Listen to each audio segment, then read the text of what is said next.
are crazy right now. The love is crazy.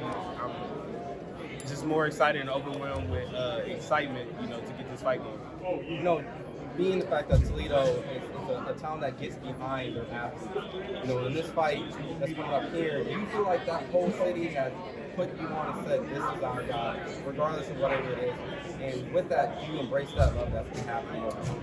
Of course, I'm gonna embrace it. It's home, it's my family, it's where I was born and raised. They back me in everything I do, so I'm gonna take it and run with it, and we're gonna take over. Seeing Charles Martin, former champion, and you were facing a great test, but do you feel like this is the better opponent on paper, just for the fight fans to see what you're capable of? I think it's who the fight fans want to see. Nobody knew Kasabuski. He's from Kazakhstan. In the boxing world, maybe some people thought it might have been a better fight, but I do believe that most of the boxing fans and the public want to see this fight more anyway. So. What do you think about Chris Charles Martin in this fight? I think he got a good left hand. I think he's pretty sneaky. But like he said, you got to stay in the gym every day. And in the beginning of his career, that wasn't what he was doing. I'm hoping that's what he's doing now, so he put on a better show with me. But time will tell. We'll see. A lot of people have been talking about, I'm going to do what's best for me. And seeing that Charles, 37, I know you made comments you want to retire early into that. Just what did you get from just hearing that and then just kind of having your plan? Does that help validate, the stuff that this is why I'm coming into boxing, doing me, and I'm going to get mine regardless of what people say? I think it just speaks volumes to what I say in the first place.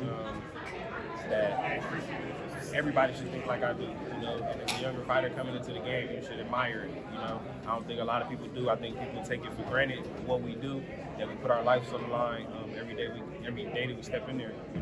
So until they experience it, they won't understand. Let me go on like some money fights, because at the end you made great points about belts and all that stuff. That's cool, but Ryan and Tank, they fought without a belt. I'm gonna do it my way. I'm gonna write my history.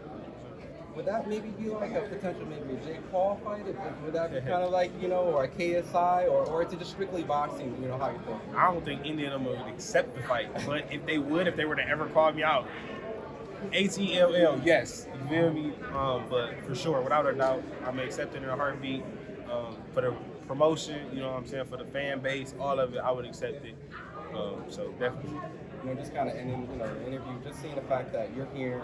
I saw the Mud Hens pitch, the Tony Paco signing the buns, even giving back to the kids. You were able to write your own headlines, because there's been a lot of headlines throughout the time from the boys. What would you say your headline would be, not just today, but after the fight? You control the media, essentially, how they put out titles. I really wouldn't. I love the way that this is set up for me right now, because it's not my job. So I can simply say that. It's not my job. I don't have to worry about it. I don't have to worry about headlines. I don't care what the headlines are. It don't matter to me, and what people think don't matter to me. You're going to feel how you feel either way. Whether I do what you want, you going to love me and other people going to hate me. And if I do what they want, then you going to hate me and they going to love me. So regardless, I'm going to do what I want. Appreciate it. Hi, Jared. Here we are in Toledo, Ohio. Tell me a little bit about the pressure of fighting in your hometown. I don't even think it's pressure. It's just being the hometown hero. You've done so much for the city. Yeah, no pressure at all. Happy to be here. Like I said, my phone been on Do Not Disturb since I got here, so I'm not worried about any type of pressure, any type of influential experience. Just being at home, I'm more than ready. And then how did you feel? All of a sudden there was something thrown into the pot. Your opponent couldn't get a visa, couldn't get over here. You had to take a last minute, fighter. I shouldn't say a last minute fighter, but everything happened, unfolded differently than planned. How did you cope and handle that?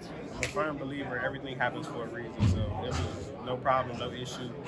The same day I found out was the same day we found Charles Martin as the new opponent, so there was no issue. Both southpaw, both touted fighters, so I'm ready. Okay, we saw Azu here, also your dog recently. Seemed well trained. Tell us a little bit about Azu. Azu's my dog. He's a year old. That's really all there is to it, man. I've been training myself, no training. So. And where did you train at mostly? Here in... No, I was in Houston the entire camp. Houston, the whole camp. Anything new? Anything we can be looking forward to? Nothing new. Well, we can tell the audience one thing: don't blink, okay? Because this is a real knockout artist. Now, you're way ahead. This is my nephew here. What were the betting things yesterday we were You were looking like at? minus 1,400. Jesus. Well, that takes a huge difference. In the Koslowski, if I'm not mistaken, I was minus 600, minus 700, or 800, something like that. But minus 1,400, that's a little wild. But you know, I'm just ready to fight. You know, I'm happy everybody had the confidence in me. I know I got the confidence in myself. So we'll see the knockout Saturday night. And just one last question: Are you still in love with the game of boxing, or has anything? I thought I saw an article where maybe you weren't as thrilled with boxing, but you know, you can't believe everything you read.